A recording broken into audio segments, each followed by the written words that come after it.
Thank you all for attending today's webinar. I'm Eleanor Browne, Assistant Secretary from the Market Intelligence Branch in the Department of Health and Aged Care. I'll begin by acknowledging the traditional custodians of the land on which we are virtually meeting today. I am based in Canberra on the lands of the Ngunnawal people. I acknowledge and pay my respects to their continuing culture and the contribution they make to the life of this city and this region. I also extend that acknowledgement and respect to other families with a connection to this region and any other Aboriginal or Torres Strait Islander people who are here with us today. This webinar is part of a regular series. It will be of particular interest to those who are involved in completing, submitting, or reviewing financial reporting for aged care providers. It's an opportunity to engage with the sector on where we're at in our financial reporting cycle, to flag any upcoming changes to what we collect, and to provide an overview of how we use the information that we collect. I'll start with a little bit of housekeeping before we get into today's session. After our presentation, there will be a short Q&A session. You can submit questions on the right-hand side of your screen anytime. All questions and answers, including any that we aren't able to get to in today's session, will be published in an FAQ document on our website in the coming weeks. You might have to activate the Q&A function before submitting a question. You can do this by clicking on the Q&A icon. There is no option for attendees to turn on their video or microphone. And the webinar slides can be downloaded from our website, and a recording will be published in the coming days. Before we get into today's content, I want to note where we're at in our reporting cycle and flag a couple of recent developments. Firstly, in terms of collection timeframes, the 22-23 Aged Care Financial Report is now open for completion, and that closes on the 31st of October. The Q4 Quarterly Financial Report for the April to June 2024 period has closed, and Q1 reporting, that's for the July to September period, will be open in early October, due on the 4th of November. In terms of publications, the next quarterly financial snapshot covering Q3 of the 23-24 financial year will be published in mid-September, and the Q2 publication is available now on our website. Towards the end of September, there will be a provider preview period ahead of the publication of the Q4 reporting on My Aged Care as part of the Dollars Going to Care initiative. And we will aim to hold our next webinar early next year. I also wanted to note that we have recently published the 22-23 financial report on the Australian aged care sector, or FRACS. I won't go into the findings from FRACS in detail today, as we have more recent data available from our quarterly financial reports, which flow into our quarterly financial snapshots. But I'll note that FRACS did see a significant improvement in financial performance from 21 to 22 to 22 to 23 across both home and residential care, but with a greater improvement seen in the resi sector, largely due to the impact of ANAC. The FRACS is a much longer report than the quarterly snapshot, and it's drawn from the annual aged care financial report. So it provides more detailed information on the state of the sector, and it allows for longer term comparison with reports previously published by the Aged Care Financing Authority. Finally, and just before we dive into today's content, I'll give a brief overview of today's speakers and the session that we've got before us. Jodette is going to start with a brief overview of the most recent insights from our latest quarterly financial snapshot. Jarrod will then give an overview of the ACFR collection. In particular, he'll highlight the key fields that flow through to publication on My Aged Care and talk through some specific issues we've noticed where provider reporting could be improved or where we've received a number of queries. Jarrod, Aden and Ransome will then talk us through the next QFR reporting period with an overview of the data assurance activity that the department is undertaking to improve the quality of QFR data. We will also look at the outbreak management expenses reporting and how this should be reported effectively. And we'll walk through residential care reporting for care minutes and 24/7, including the role and focus of care time reporting assessments, which are a program of audits the department is undertaking to improve care time reporting. Thanks to everyone for taking the time to join us today and for your interest in financial reporting, and I'll now hand over to Jodette. Thank you. Thank you, Eleanor.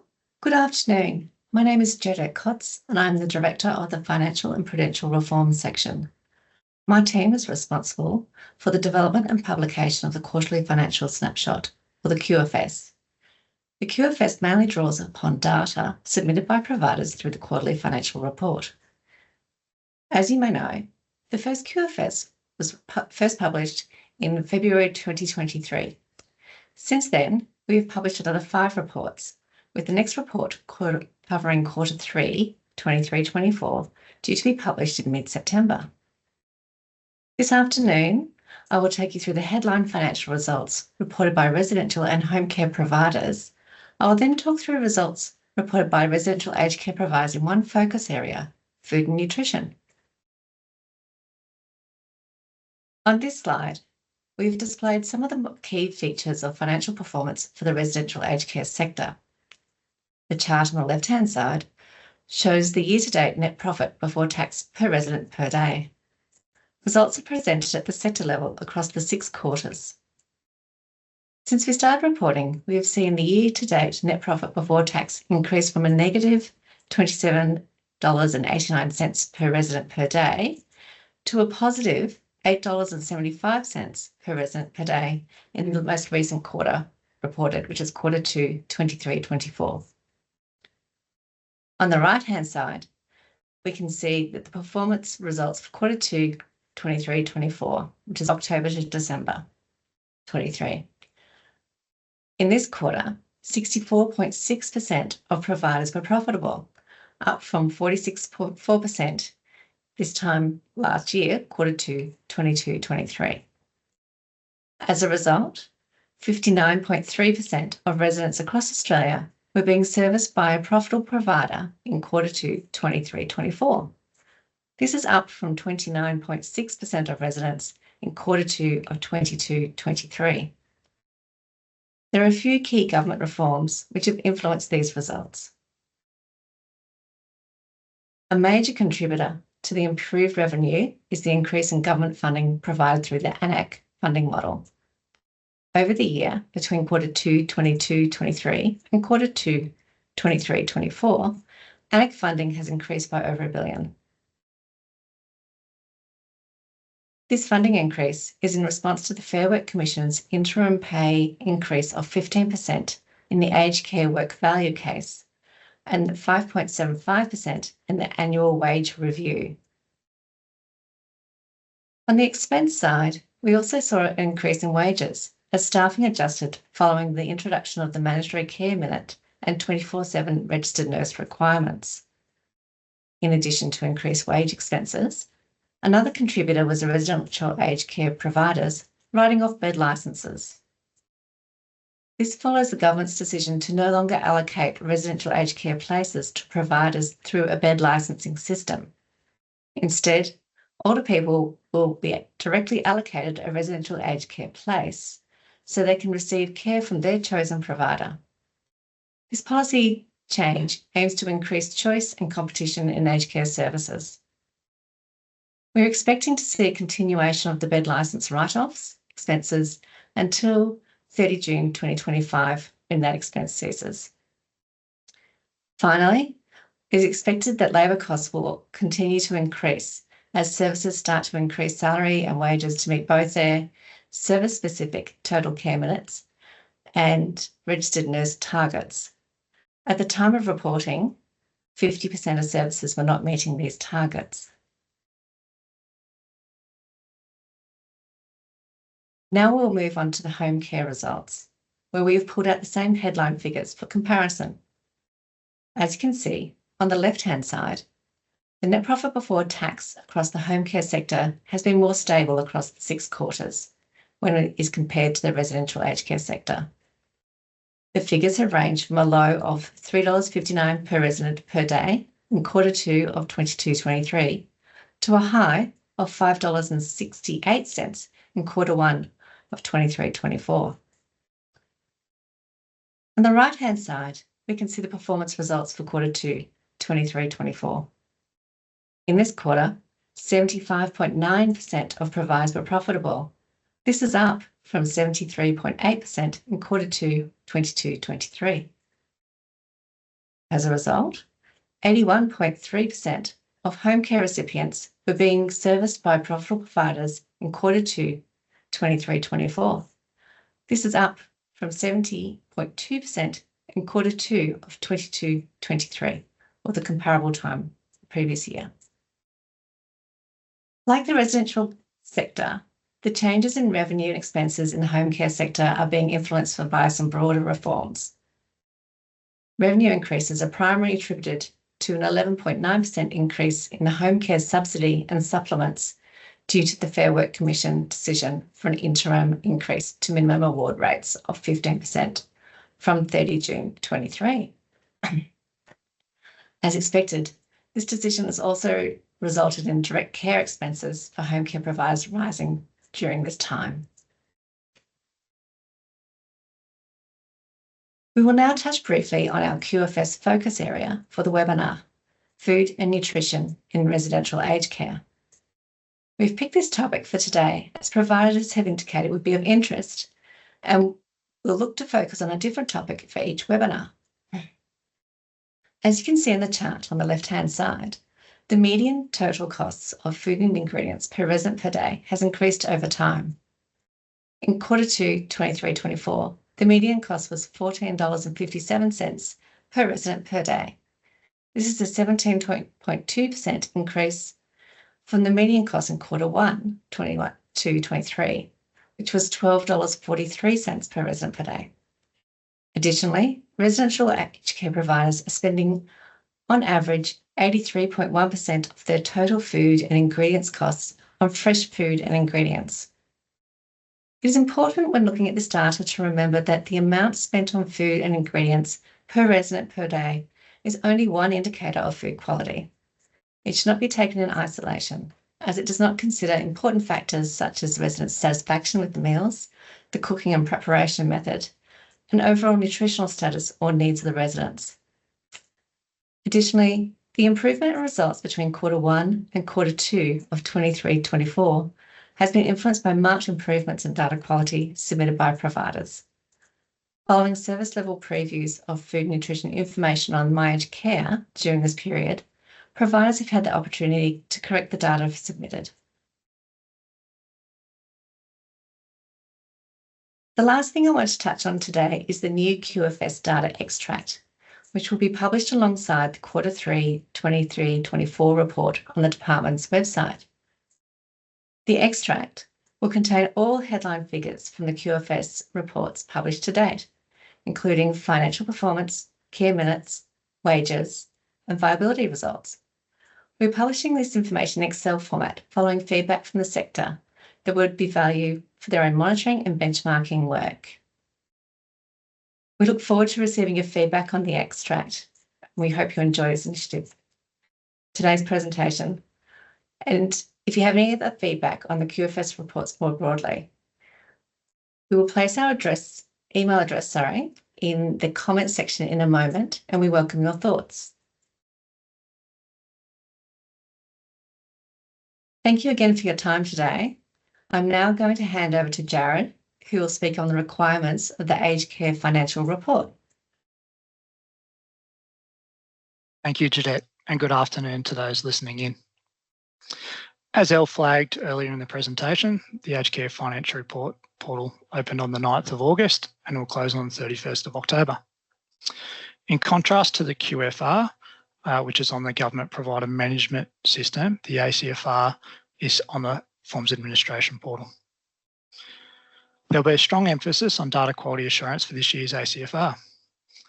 The data will be relied upon by the Independent Health and Aged Care Pricing Authority for their pricing framework for residential aged care services, which will be delivered to government next year. The more reliable the data is, the more informed decision-making on funding implications will be. We're also conscious that as ACFR data for an organisation's financial performance flows through to publication on My Aged Care, we aim to reach out to providers where the data appears incorrect to prevent misleading data being published.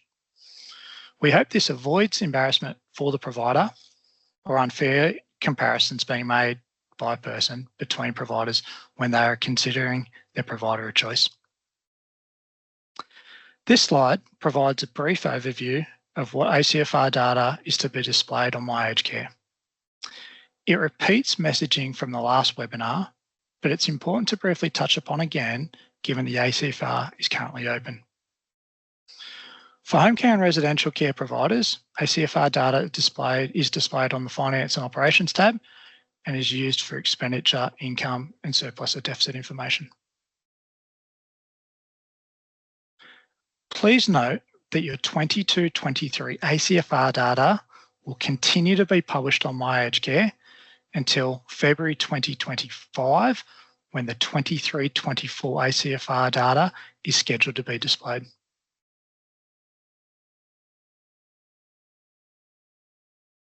I'll now cover a few areas that providers should focus on to reduce the need for validation follow-ups.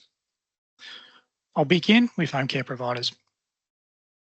This slide shows an extract of the home care package income and expenditure statement. For home care, we see a high number of providers allocating 100% of their income against direct care services or subcontracted services. As a result of the 100% allocation of income to care, these providers display favourably on My Aged Care in comparison to competitors, as there's no allocation towards administration or other non-care items. Although the department's not privy to the individual monthly statements that home care providers have in place with care recipients, it's highly unlikely that any provider would record that all of their care recipients have 100% of their package budget allocation allocated towards direct care components. For the benefit of context, the sector median was 69% in 22-23, which is a long way short, I guess, of the 100% that some of the providers have reported. Analysis of the providers showing 100% against care found that a high majority reported in My Aged Care that they charge for care management and or package management. So it's reasonable to assume some of the income for the financial year should have been placed against care, should not have been placed against care, but rather care management and package management.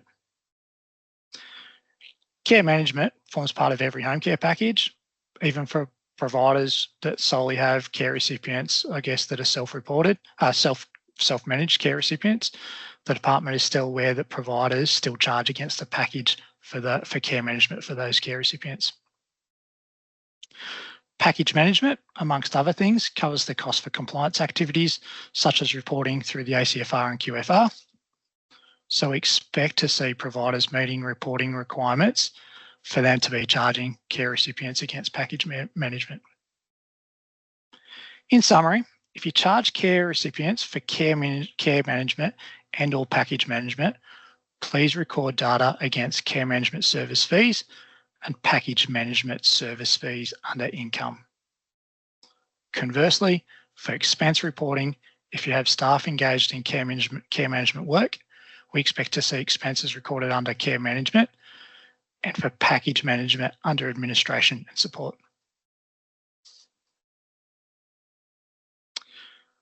Turning attention to residential aged care. There'll be a strong focus in the ACFR currently on reporting of administration expenses. Once again, sorry to cover content from the previous webinar, but now the ACFR portal is open, the timing is ideal for a brief recap. Similar to the home care issue, we see a higher than expected number of providers allocating 100% of their administration expenses against care. We ask that providers distribute administration expenses between care, hoteling, accommodation, and COVID-19 using a data-driven approach. The allocation should be based on the underlying drivers of administration activity for the 8 subcategories of administration listed under the residential expenses section. The accurate reporting of administration expenses is important, because this information is used to understand the cost of care to inform future funding and policy decisions. This and the next slide show a pretty detailed example of how the insurance subcategory could be allocated and how this relates to the final figures reported in the ACFR. I won't speak to the slides given the detail involved in both, but for residential care providers, I strongly encourage reviewing the slides in the coming days, which are available in this presentation and currently published online.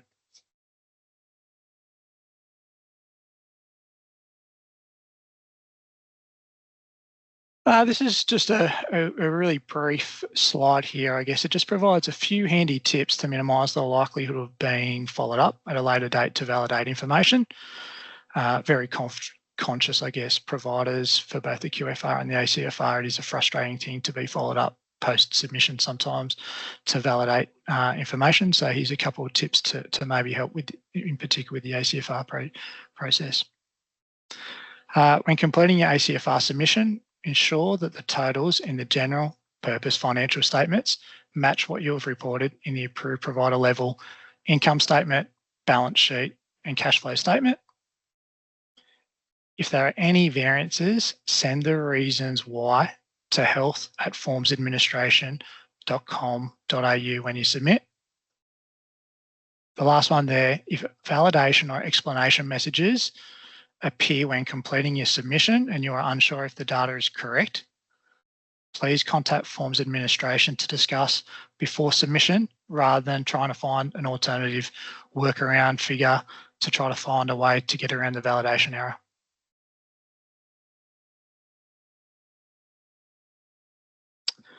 We'll now shift our attention to the quarterly financial report. Before I provide an overview, I'd like to hand over to Aden to talk through care time assessment reporting within the context of the ACFR. Thanks, Jarrod, and good afternoon. My name's Aden Pulford, and I'm the Acting Director for the Residential Care Funding Assurance section. I want to take this opportunity to talk about care time reporting assessments, what they are, why they're important, and touch on some common reporting issues we're seeing from providers. We began conducting care time reporting assessments late last year in 2023, aiming to engage with all approved providers of residential care by mid-next year. Reporting assessments check the accuracy of care minutes and 24/7 coverage reported by providers in their QFR and monthly reports. This program provides the department assurance over the accuracy of reporting to support policy, pricing, regulation, and consumer choice. The department takes an educative approach to responding to errors in reporting, supporting providers to improve their reporting and record-keeping practices. In the following slides, I'm going to talk about two common reporting issues that we are seeing during our reporting assessments: staff categorization and unreported gaps in 24/7 coverage. An issue we're seeing across our assessments relates to the miscategorization of staff. On screen is an example of miscategorized staff, with lifestyle workers counted as PCWs. This overstates the reported eligible direct care hours that are used towards calculating the care minute responsibility. Misreporting in this manner is serious as it materially increases your star rating, misleading consumers. When reporting direct care hours, it is important to only report eligible hours performed in line with the correct worker category. For example, not reporting lifestyle workers as PCWs. The care minute responsibility guide goes into detail as to what type of employees count towards PCWs. There are specific award categories and equivalent enterprise agreement classifications that are allowed to count. I recommend referring to these guides when preparing reporting. On screen as well as a QR code linking to the model pack. Model pack outlines the materials that we solicit to assure ourselves that reporting is accurate as part of a reporting assessment. It is valuable to familiarise yourself with this while preparing reporting so that you understand what materials are likely to be sought later so that that can be retained through that report preparation process. Go to the next slide. Another common reporting issue that we are seeing relates to 24/7 registered nurse coverage. Specifically, we are identifying gaps in coverage that were not reported in the RN 24/7 report. We understand that there may be limitations to provider systems and or processes which impact the ability to identify absences when preparing the report. On screen is a sample of the 24/7 RN coverage tool, a resource the department has developed to assist providers in identifying gaps in coverage. The provider can add all of the shifts from their RNs in a given month into this tool, and it will identify where there are gaps in coverage. I would encourage anyone that is preparing these reports to refer to this tool for assistance in preparation. I would also encourage anyone who has any questions about these resources or reporting assessments more generally to contact the team via the ANAC reporting assessments at health.gov.au email address. Thank you. I'd now like to hand back over to Jarrod, who will speak to the quarterly financial report. Thank you. Thanks, Aden. I can confirm there'll be no changes to Q1 24/25 QFR reporting. We've received questions in relation to reporting of EN minutes for Q2 onwards, with the change from 1 October 24 to increase flexibility to meet up to 10% of service level RN targets with care time provided by ENs. Seems a fair few questions on this one, actually. Please note that despite the policy change, providers are not to change the current way they report RN and EN times and expenses. The department will combine the data for the purposes of RN care minutes. The department is currently focused on improving data quality across key fields. Providers will know to date food and nutrition, hourly wage rates and care time reporting have been heavily prioritised. You may have been contacted where a data point falls outside of an expected range, or where there's been a significant shift for that individual provider or service. Thanks to those providers, I guess, who have responded to validate the figures. This has assisted the department to build, I guess, a great intelligence and understanding, not just of the sector, but of those individual providers. We've seen considerable improvement since these checks have commenced, from Q1 all the way 22/23 all the way to Q4 23/24. And we expect the incidence of checks to reduce over time as the reporting matures and we understand individual providers' circumstances more. If you do have an issue, I guess, with the checks, please get in touch with us via ACFR QFR queries at health.gov.au. Okay, data quality assurance in the context of the QFR. I'd just like to firstly cover, I guess, two issues for home care package providers only.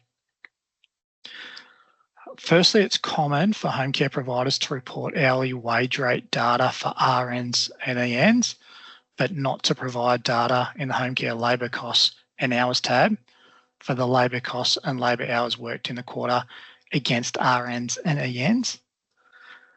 We suspect this might be because providers have RN and EN staff on their payroll, but may not necessarily be actually delivering RN or EN type services to their care recipients in that quarter. We're aware, I guess, from previous surveys of data that the department's done, RN and EN usage amongst care recipients in home care package programs is quite low. So we suspect a lot of providers to probably have zeros or not record amounts here. In short, I guess, if you're not delivering the service, there's no need to enter a rate for the hourly rates of pay, as the department is interested in monitoring pay rates of staff actually delivering care and services. Second issue we have identified is that providers are incorrectly reporting information in the home care direct labour costs and hours section. Got an example up there on the slide. In the example, the provider has reported $200,000 for the quarter for registered nurse direct care costs and $100,000 for the quarter, $100,000 for the quarter for registered nurse direct hours, not dollars. In the example, the hourly cost per worked hour is $2 and may be a result of incorrect reporting of QFR data for either the costs or the hours or both.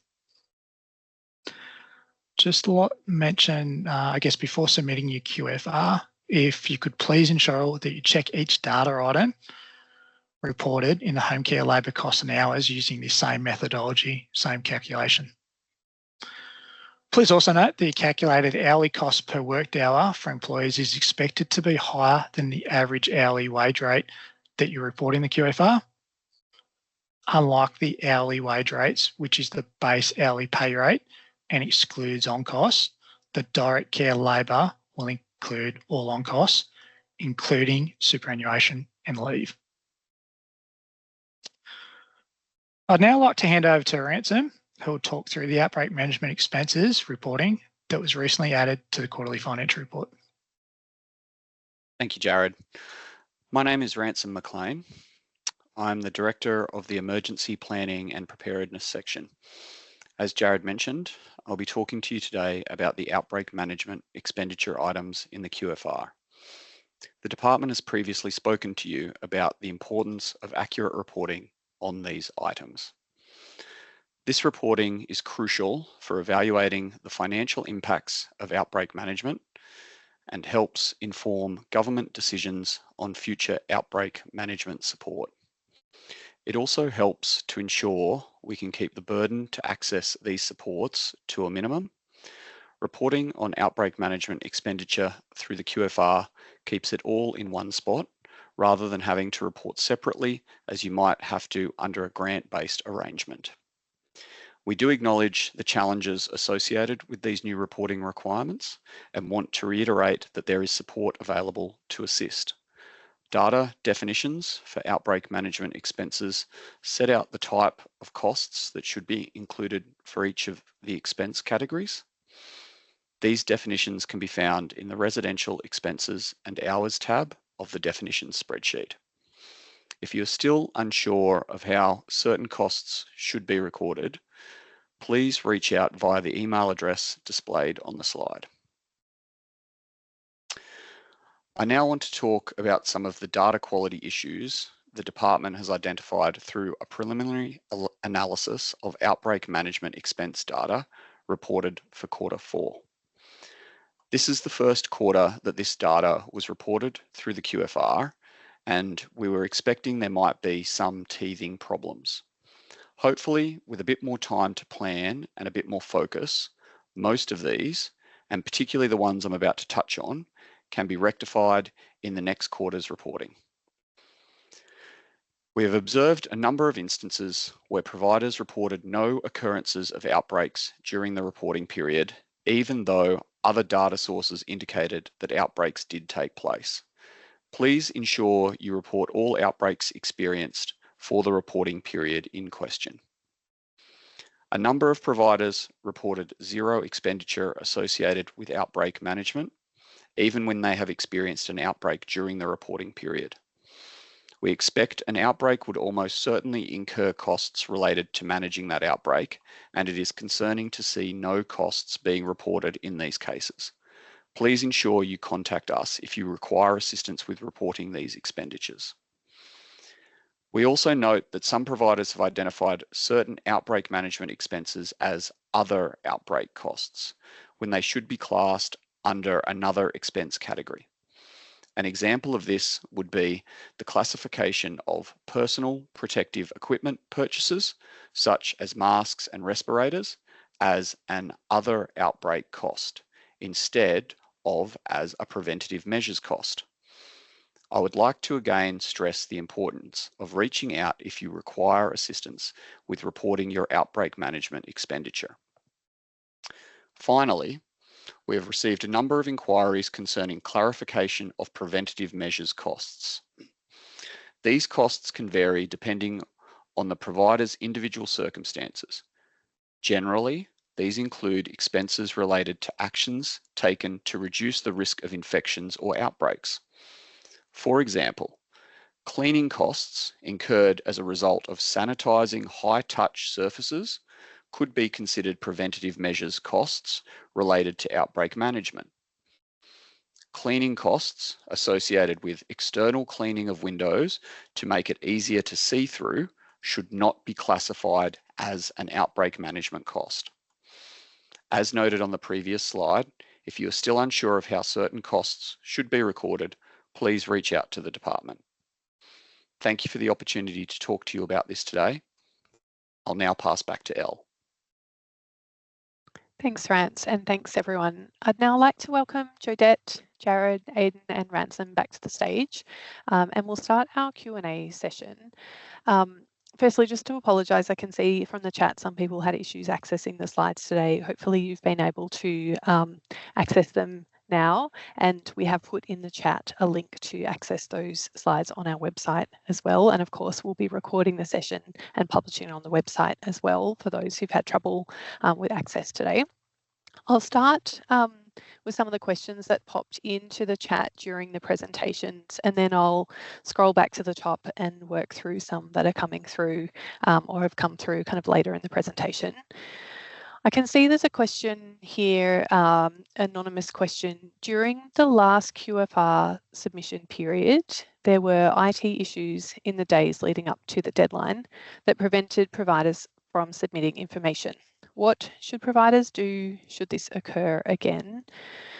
So I just wanted to recognise that we did have some issues with MyGov and GPMS in the lead up to the last QFR submission period, and that many providers did experience issues in the last 2 workdays of the quarter, and recognise that that was really frustrating for those trying to do the right thing and submit those reports on time, and meant additional time needed to be set aside to do that.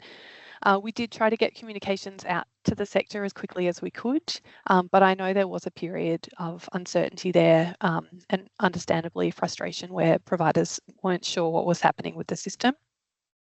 We do know that a number of providers got in touch with Forms Administration to advise of these issues, and we really appreciate providers being so proactive and getting in touch with us. And of course, we are in contact regularly with the Aged Care Quality and Safety Commission to ensure that they're aware that they should not take regulatory action for late submissions in a situation where our IT system has not allowed submission.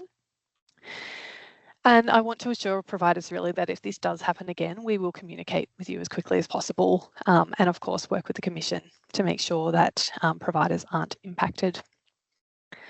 Another question I saw in the chat, I'll just have a look here, is a question for Jarrod around outbreak and COVID-19 data categories. So is there a plan to align the 2 outbreak/COVID-19 data categories between the ACFR and the QFR? Currently, one asks for outbreak management costs and the other asks for COVID-19 only. Yeah, thanks, Elle. It's a good question. It's one that's come up, I guess, both within the department and outside the department. So there is interest in this one. At the moment, the answer is no to aligning. It's not to say maybe not in the future, but at the moment it's a no. For context, I guess we've just started collecting outbreak management expenses on a quarterly basis, including COVID-19.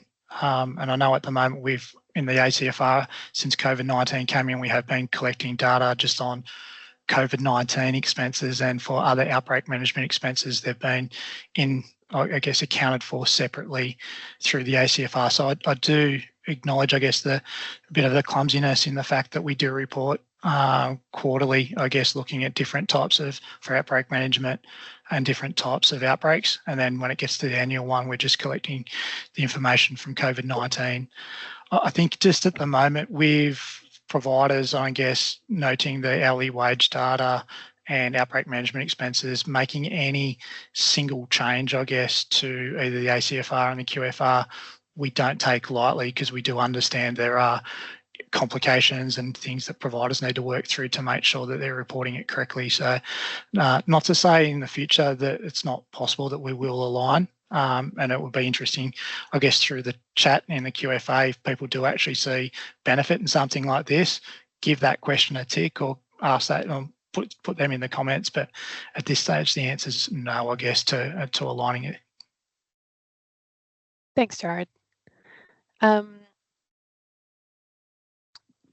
I've got a question here, and I think this one is for you, Rance.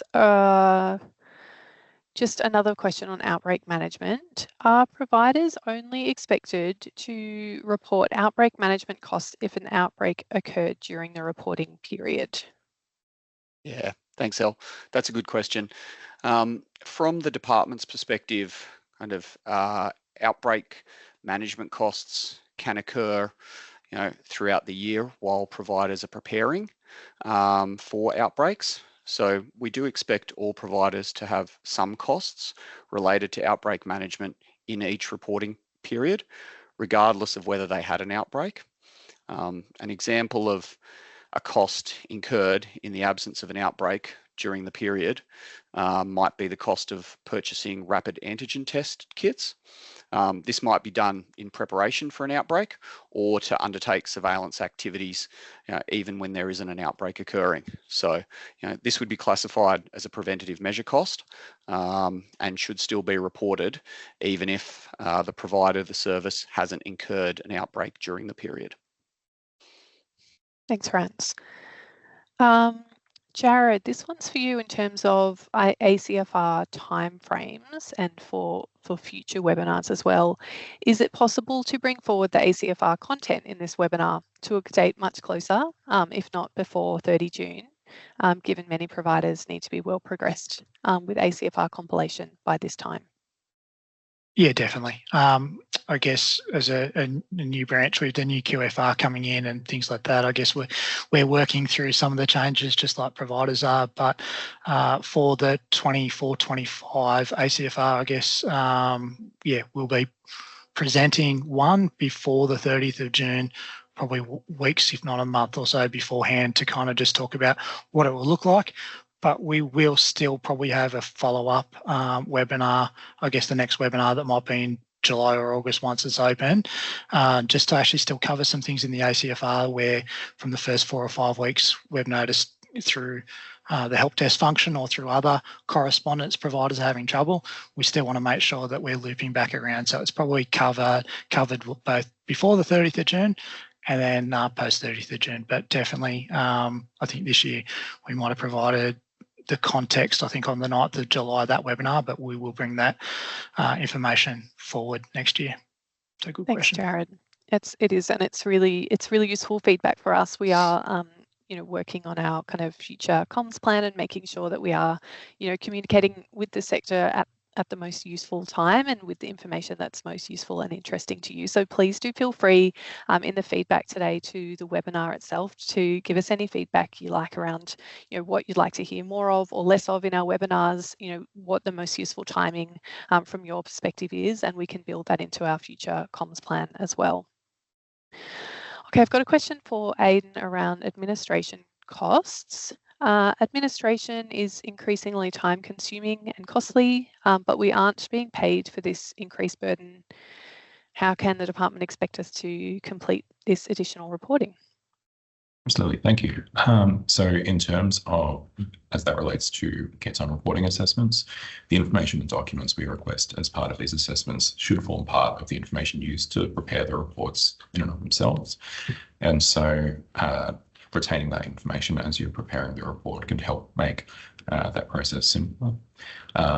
We've also developed support tools to assist providers in providing this information in the form of the model pack that we discussed at the last one of these webinars and the 24/7 coverage tool we discussed today. We'll continue to investigate improvements and other ways we can make that simpler for providers.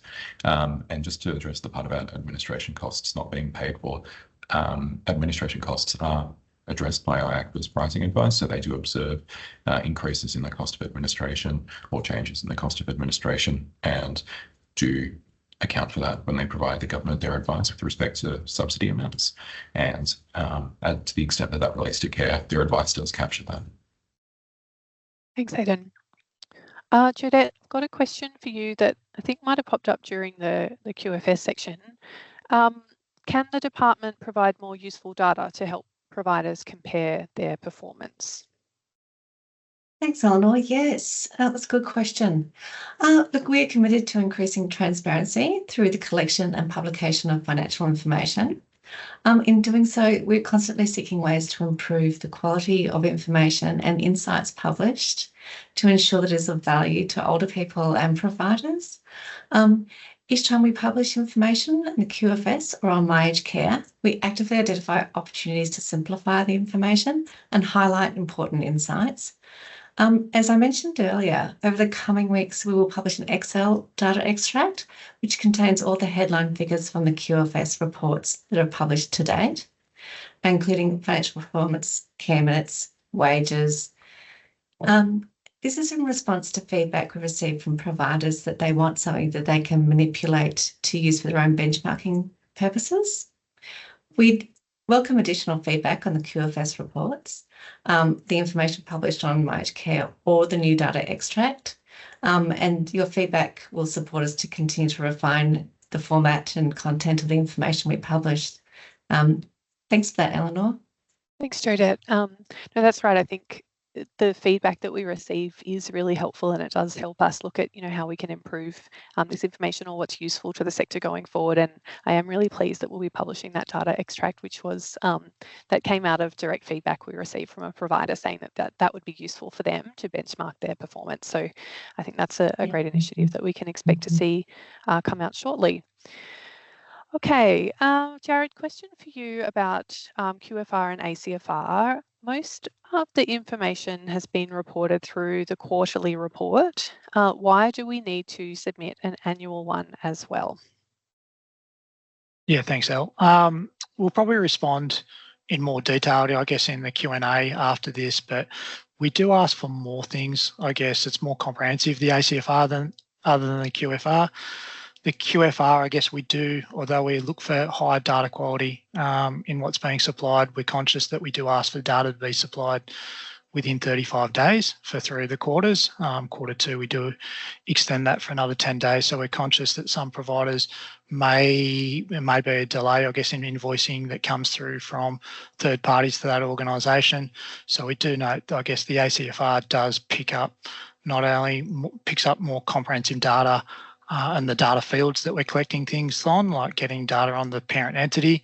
But we also do understand, I guess, some of the data quality where some of the providers may be missing some of the quarterly data and getting their invoices in on time, with the annual financial report collecting data over a 4-month period rather than a 5-week period, more comprehensive. And there are end of year adjustments, I guess, that different providers advise us on in terms of the ACFR providing a more comprehensive picture of the data. Thanks, Jarrod. Question here, I'll answer this one. What will happen to financial reporting requirements under the new Act? Great question. Of course, from those who, of course, watching the news, we know that the new Aged Care Act hasn't yet been introduced, but of course we are working on the fundamental principle that under the new Act, a provider who currently is required to complete financial reporting will still be required to complete financial reporting. So that means for the providers that are currently fulfilling requirements under the QFR and ACFR, those requirements will continue, and we will continue to work with the sector as we do through webinars like these to ensure that if there are changes to reporting requirements going forward, they're communicated early and there's time built in to adjust to those changes as well. But the fundamental principle that we're working towards is that a provider who currently reports will still be required to complete those reports. Question for Jodette around QFS and the information being published on My Aged Care. Why do sector level results in the QFS differ from information on My Aged Care?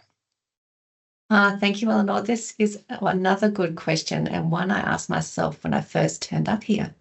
So, some provider level results published on My Aged Care will incur a comparison with a sector level result listed as a sector average. Sector level results published in the QFS show the median result across the sector, and they may differ from the My Aged Care sector average. This is because the QFS presents the median results at a provider level, while the Find a Provider tool on My Aged Care measures and presents the median results at a service level. I guess I can assure you that the department undertakes quality assurance and data validation checks to ensure the published data in both the QFS and on the My Aged Care site, Find Provider tool, is very accurate. Eleanor, a mathematical question. Thanks, Jodette. I can see we've still got lots of questions popping through in the chat, which is really fantastic, and it's great to see the engagement and the interest that we've got in these webinars. So I'm not sure that we will manage to get through all of the questions that are popping through in the time we've got today until 3.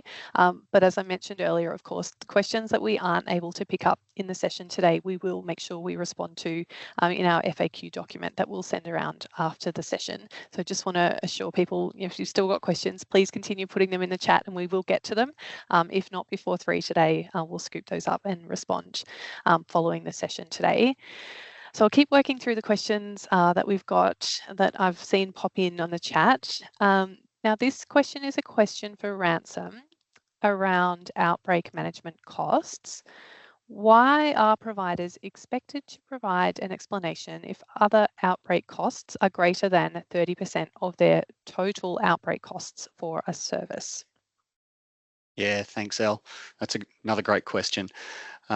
So look, the department has done a fair bit of work to understand what the regular costs of preparing for, managing and recovering from an outbreak are.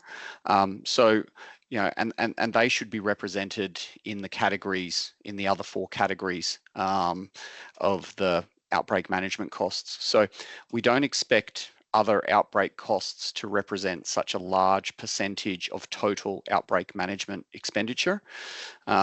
Preliminary analysis of outbreak management expense data reported from Q4 indicates there are instances of providers misclassifying expenses as other outbreak costs when they should be classed under another expense category. So I would encourage all providers to really look at the definitions and have a think about how those initial 4 categories can be used to apportion their outbreak management costs, and really only using the other outbreak costs category when they can't find a logical connection, or talking to the department to work through that a little bit, because really doing that extra bit of work assists the department to understand if there is a significant outbreak management cost that we haven't considered in the other category. And that's really why we ask you to kind of explain what that is once it gets above the 30% mark, so that we can understand if we should include that cost in one of the initial 4 categories going forward. I hope that helps. Thanks, Rance. Jarrod, I've got another question here for you around ACFR and QFR time frame. So the due date for the ACFR is the 31st of the 10th and QFR Q1 is the 4th of November. So there's just one working day in between. Is there a grace time being discussed for Q1 QFR reporting? Yeah, good question. Not at this stage, but conscious, I guess, if providers do have good valid reasons for inability, I guess, to submit either or the ACFR and the QFR, please, I guess, get in touch with Forms Administration in the first instance, just flag what the issue is and the reason for the delay.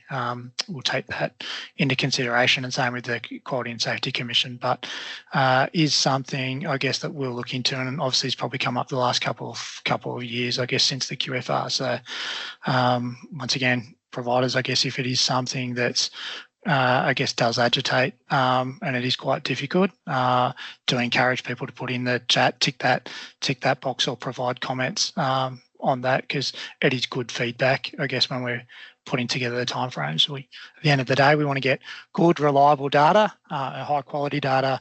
We're not looking to push providers to, at a particular point, have to spend a significant amount of time in a 1 week period to get something completed. So yeah, to encourage providers, if they do have some feedback, to put it in the chat. Excellent. Thanks, Jarrod.